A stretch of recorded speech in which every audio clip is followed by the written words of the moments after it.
I'm here to address you once again in the course of our nation's history. I'm here to address Nigerians, especially on my brother and friend, the former governor of Anambra State and the former vice presidential candidate of our political party, Peter Obi. Peter Obi is one of the finest Nigerians who is intellectually mobile and administratively sagacious. He's a great Nigerian, and by the grace of God, he has the potential of being a great president in the nearest future. I celebrate you, Peter Obi, and I celebrate your movement for a new Nigeria. I celebrate your conscientization of the Nigerian youth and public on governance and building a new Nigeria. But I want to advise that your time is not now, because you will have to wait for your time. I've listened to your postulations, I've listened to your arguments, I've listened to your deliveries, I've listened to your campaigns, and I can say that 90% of your campaign is dwelling on reducing the cost of governance. I mean, most of your campaigns is around cutting the costs of governance. And I want to tell you that the problem of this country is beyond just cutting the cost of governance. The problem of this country is beyond reducing the cost of governance. I'm not saying that it's deceptive, I'm not saying it's pretentious, but I'm telling you that it is less than 1% of our national problem. Beyond cutting the cost of governance, and I want to say that cutting the cost of governance, you don't need to be a president to cut the cost of governance.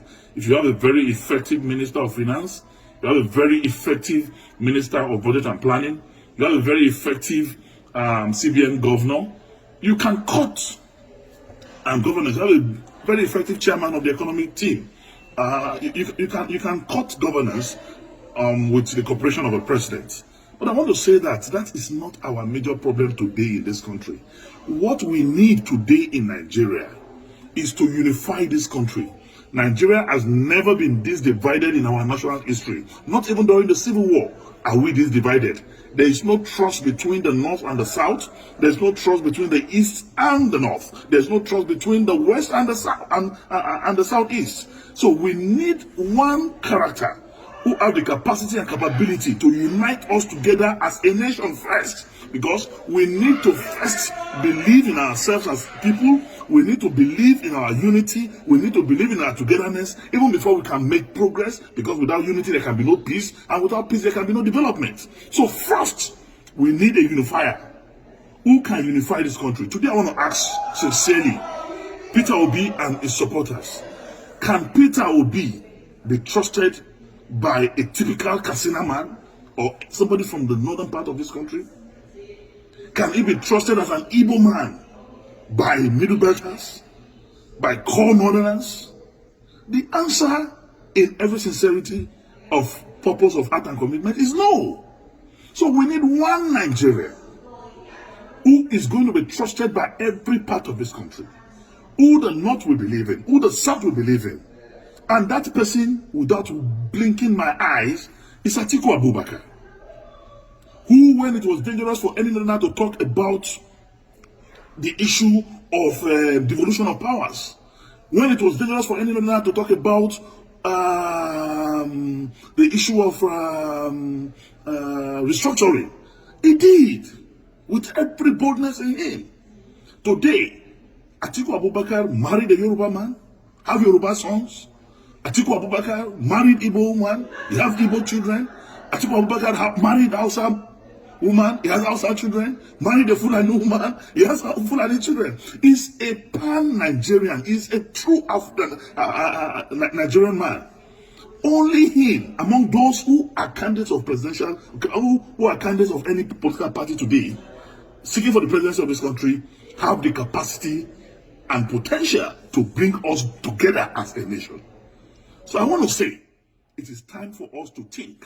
I encourage the crusade, the movement started by Peter Obi to continue. Move from campus to campus, move from community to community, move from one progressive group and organization from this country to another, to campaign for the new Nigeria that is to come, and be part of the movement of Atiku Abubakar to rebuild, to restructure, to reorganize, and reboot Nigeria as a country.